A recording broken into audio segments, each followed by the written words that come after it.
The United States has seized a Venezuelan-linked Russian-flagged oil tanker in the North Atlantic about 200 kilometres off the Icelandic coast. The operation was carried out by the US Coast Guard and US military with support from the UK's Ministry of Defence and came following more than a 2-week-long pursuit across the Atlantic. Later, the US seized a second sanctioned oil tanker in the Caribbean. The US has been pursuing this tanker for over 2 weeks after it slipped through a blockade of all sanctioned ships entering or leaving Venezuela. The US Coast Guard followed the vessel across the Atlantic Ocean while it changed its name from the Bella 1 to the Marinera and its registration to Russian. Satellite data showed it 400 kilometres west of Ireland as it travelled north, with the US still in pursuit, and reports this morning of Russia sending naval vessels to escort it. Then at lunchtime today, while in international waters between Iceland and Scotland, the US commenced a dramatic operation to seize the tanker, announcing its success on X this afternoon. A statement followed from the UK Ministry of Defence, saying its armed forces provided pre-planned operational support following a US request for assistance. It's an enormous ship. To put it in perspective for your listeners, she is the length of 3 soccer pitches end to end. She's the same width as a soccer ship. The US released dramatic footage of a separate, simultaneous seizure of another oil tanker today in the Caribbean. The short video shows thermal imagery of people appearing to board the Panama-flagged supertanker M. Sofia, also under sanctions. It was carrying Venezuelan oil to China. 2 oil tankers, 2 overnight, were seized by the United States of America, stateless or sanctioned, because the oil blockade, the quarantine of oil out of unsanctioned or sanctioned or stateless vessels continues. That leverage will continue. As Secretary Rubio outlined. So our military is prepared to continue this. As he said, the president, when he speaks, he means it. Reacting to the seizure of the Marinera, Russia condemned it as an act of piracy and asked for the humane and dignified treatment of the Russians on board. Diane Connor, RTE News. And we're joined now from Belfast by Helen McEntee, Minister for Foreign Affairs and Trade. And thanks indeed for joining us on the 6-1, Minister. There's lots to talk about today, a lot happening in the world. If I could begin, though, with the seizure of that Russian tanker in the North Atlantic by the United States. In recent days, US military aircraft travelled through Irish airspace as part of monitoring that vessel. Did the US seek permission from Ireland to travel through our airspace? Look, good evening, Tommy.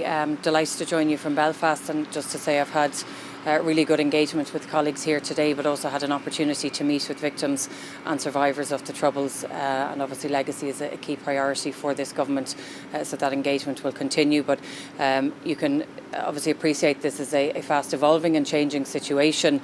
Maybe just to outline for people in terms of our own waters and what has happened in the last few days, it is the norm that fleet or vessels will pass through or around our own economic zone or Irish waters, and it's always the case that our defence forces will monitor those fleets as they pass. The particular vessel in question was close to or around our economic zone, but it has since moved on. But we will continue to monitor any situation as it develops. In terms of obviously any other operation that's taken place, there's a lot of changes have happened in the last few hours, so I think it's important that we ascertain all of the facts.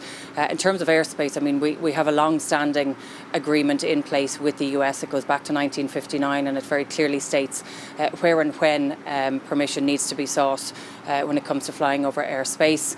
We have a very long-standing and good relationship in that regard, and I've been in touch with the US Embassy, and they've been very clear that they have complied with that, but I am getting and will have very soon a report from my team in the department outlining exactly what has happened here. But there's very clear rules and guidance as to when permission is needed, and the US have been very clear that they have complied with the 1959 agreement that's in place for many years now. And as part of that agreement, they can basically travel through Irish airspace if they are not carrying weapons. But is there a way for Ireland to verify that, or are we just relying on the US to tell us whether or not there are weapons on board?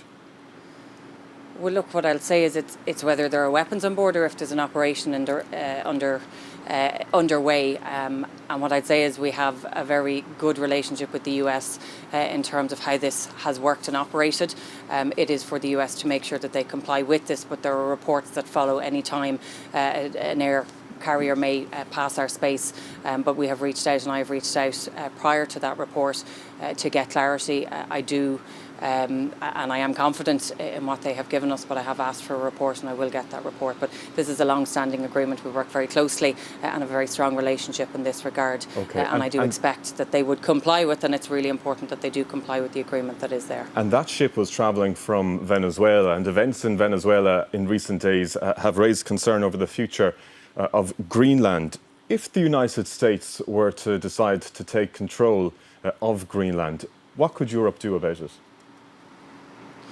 Firstly, we just have to be very clear on this. Greenland is not for sale, Greenland is not for taking, and the territorial integrity of Greenland, the sovereignty of Greenland, their future can only be decided by the people of Greenland and by the people of Denmark. And so I have been very clear in my statement today, as have other colleagues across Europe, that this is not something up for negotiation. Of course, the Prime Minister, Frederiksen, has been very clear in saying that she wants to engage and is very open to engaging with the US, whether it's on security concerns or issues that they may have. People will know that there's already US military bases in Greenland. So if there are issues or concerns that the US have, it's about open dialogue, it's about engagement, it's about discussion.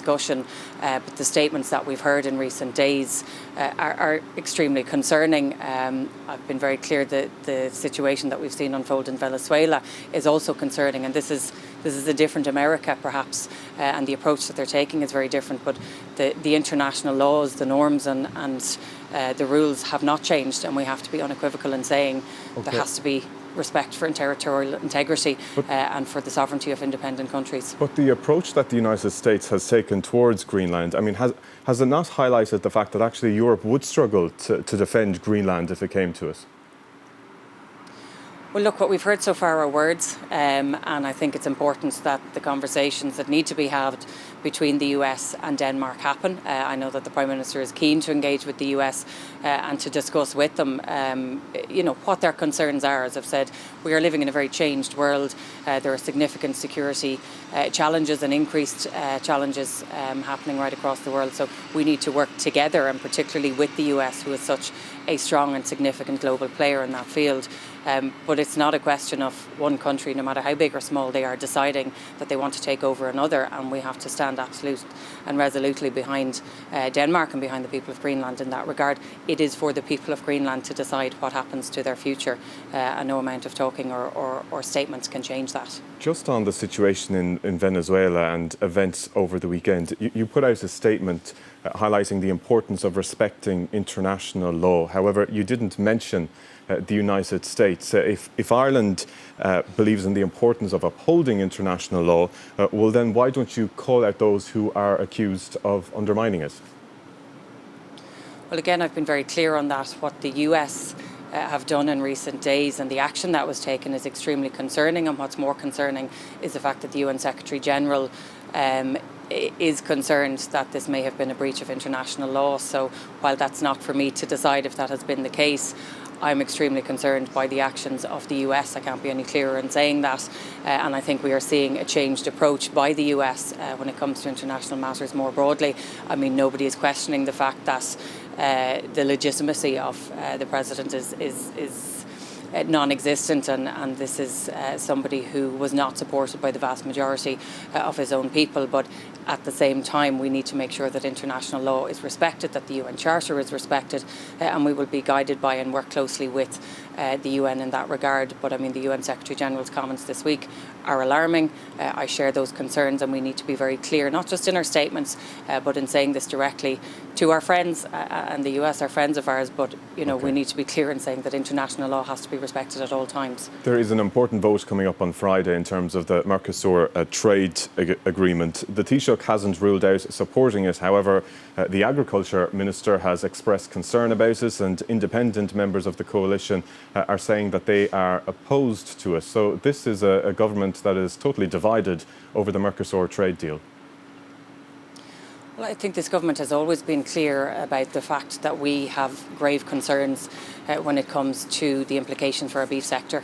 The government as a whole has been clear on that, and I certainly have concerns. This is a very important sector. This is a very significant sector, an indigenous industry, and something that we have worked very hard to protect and to support our beef farmers.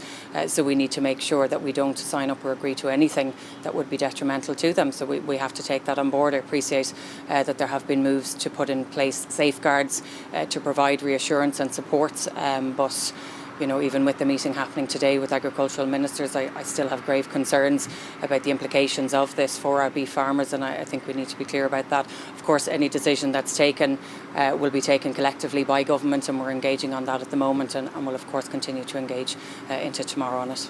And the Irish government will be discussing this tomorrow, I understand. Will you be voting in favour of the Mercosur trade deal? Look, this is a decision that will be taken by government, not by one individual minister.